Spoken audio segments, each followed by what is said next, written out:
Hey guys, this is Royce Ard, and man, are we excited. We've hired a virtual assistant, and I'm going to show you a tool that we're using on the high-tech house cleaner to track customer interactions and to make sure nothing falls between the cracks.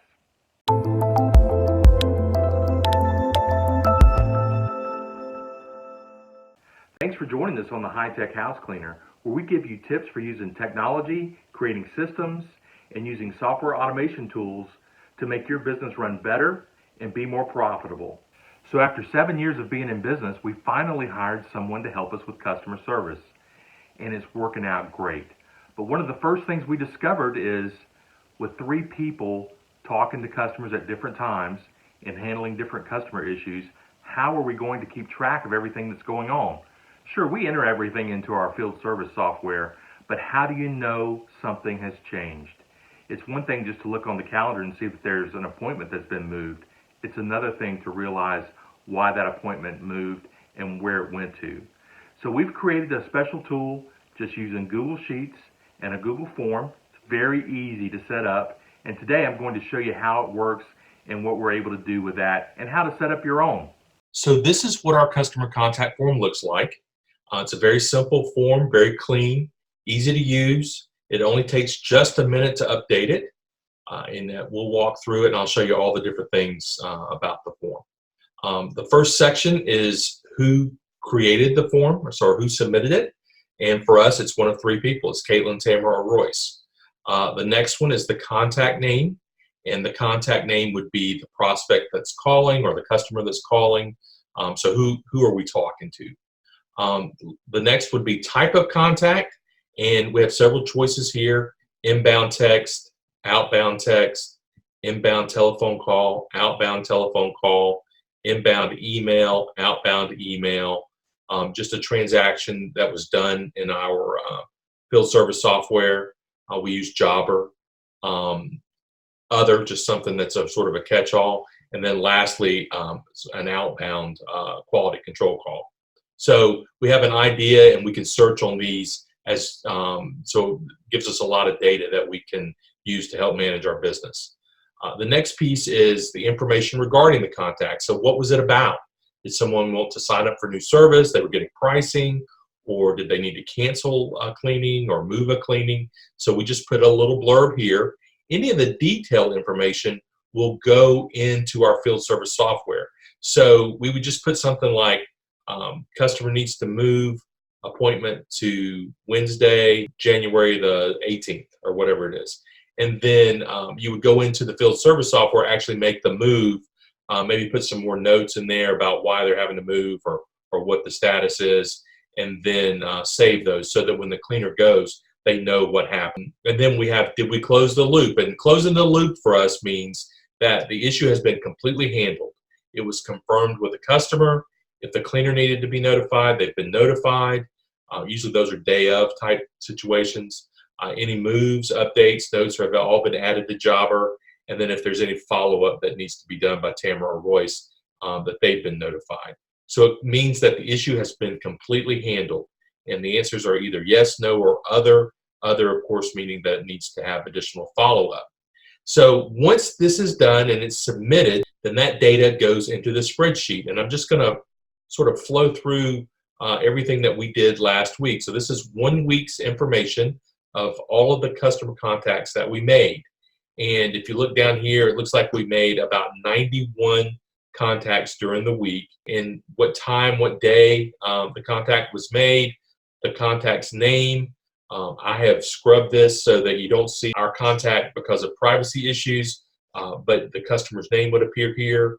The type of contact, how did we reach them? And I think this is really good data going forward because we'll see how most people are talking to us. And we can even break that down by customer so that if we know a customer always texts us, that we make sure that we text them back. Information regarding the contact, that's the little blurb I was telling you about. Did we close the loop? And then, of course, who submitted it? Now, you will see some color codes that I've added. And basically, these are issues that, that I wanted to highlight. So anything that's purple is someone who signed up for service. So got a quote booked, asked for a quote and booked on the spot, confirmed appointment, got a credit card on file and updated in Jobber. So these are all things that I wanted to be aware of. The light blue are issues where the customer rescheduled their appointment, and the yellow is something that we had an issue with. So even though we got a 4-star review from this customer, they had some questions about wiping down the doors and the windows. So I sent her a text and told her when those would be done. So lots and lots of information here. Now, one thing you can do, if you come up here to form and you click on edit form, it'll actually take us to a form that we can see some data here. You'll see we've had 96 responses to this form. If I click on it, you'll see who submitted each one. So Caitlin has done 68 submissions, Tamara has done 13, and Royce has done 15. It will also tell us who the contacts we saw. I'm going to flip through that real quickly. The type of contact, so 37% of them came through outbound telephone calls, 24% of them came through inbound telephone calls, and 26% of them were inbound text. And then what the contacts were about, and then did we close the loop? And of course, most of them we have resolution with just the one call or the one contact. So 96% of them we have closed the loop. So this is nothing that you set up. It's actually something that Google, just based on the responses that you're putting into the system, that they are actually able to create. So I'm gonna go back over here to my questions. And so you can see here's the form, and just real simple, just a few questions. Okay, so now I'm going to walk you through what it takes to set up a form like this. So let me X out of that. And so the first thing we're going to do is we're going to set up a new spreadsheet. Okay, so we're going to do new spreadsheet. And we're not going to actually put anything in the sheet. We're just going to get it set up. And then we're going to come over here to tools, and we're going to say create a form. And based on the content of this form, Google will go behind the scenes and set up the spreadsheet for us. Okay, so we need to call it something. So we're going to call it customer contact form sample, so I don't get it too confused.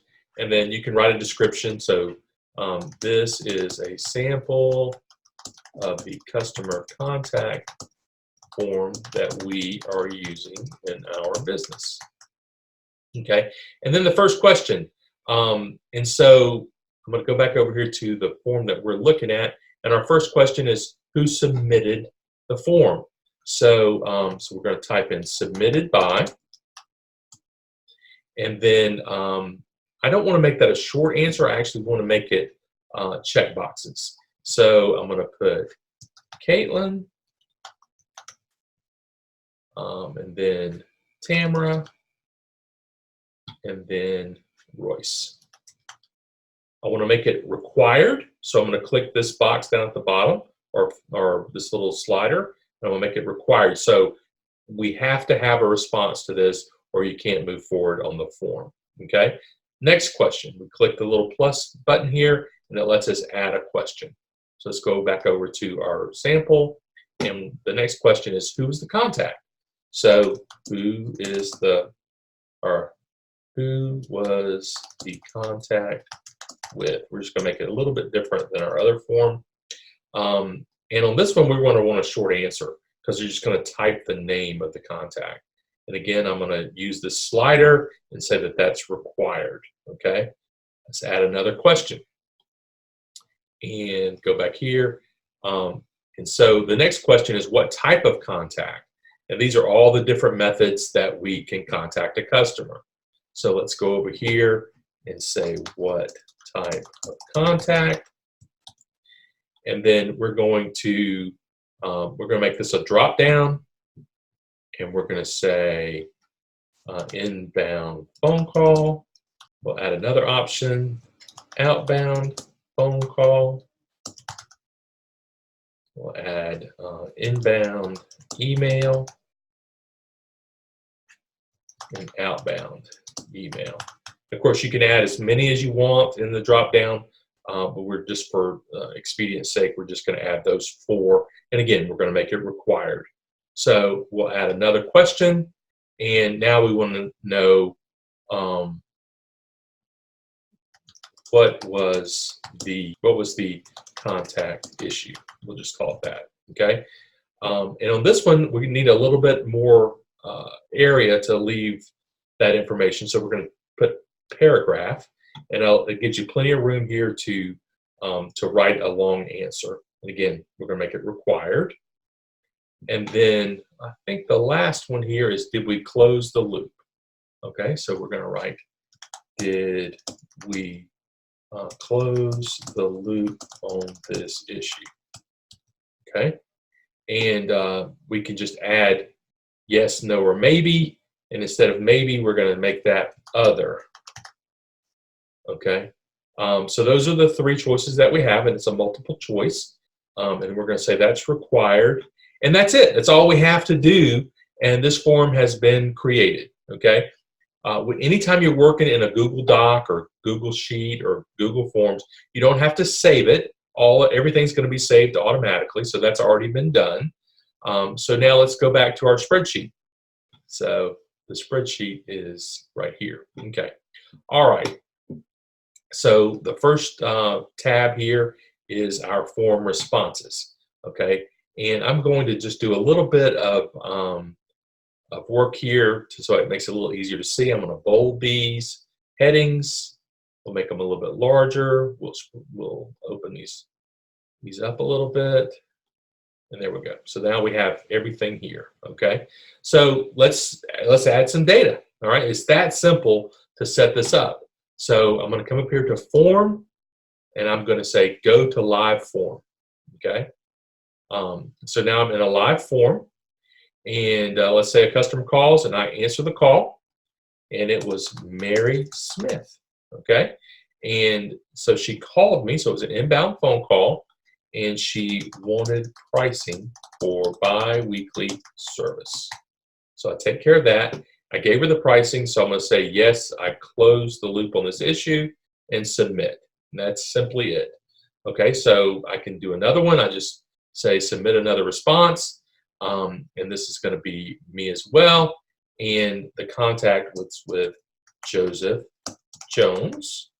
And Joseph is a current customer. So he sent me an email and needs to reschedule next week's appointment. So I go into my field service software, I reschedule it, I make the notes in there, I come back, and I've done everything. So did we close the loop on this issue? Yes. And I press submit.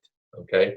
Now while we're doing that, everything is coming over here and updating our form automatically. Okay. So you can see I've submitted 2 of these. These were the contact names. This is what type of contact it was, what the issue was about, and that we closed the loop. So it's really that simple. So if I come back over here to the one that we use, you can see during the week we had about 90 different responses, and it was everything from following up with customers. They were asking for quotes, we're booking jobs, they're canceling appointments, they're canceling their service. So I can see everything that I need to do. Now, one of the reasons that I use the color code is so it makes it easy for me to see any service issues. So going back to our contact form, you see it's just very simple. It's very easy to use. You want to make sure you share the form. And if you saw, there was an option when I was creating it. I think maybe let's look right here. Press send, and it will go. It will be sent to the people that we want to fill it out, so they'll get it as an email, and then they can save it in their emails so they can get back to it. It's very simple to use, and it gives you lots and lots of great data, and it's really helped us understand what our virtual assistant is doing during the day. I hope that gives you some ideas on things that you can do with Google Forms or Google Sheets to help manage your business.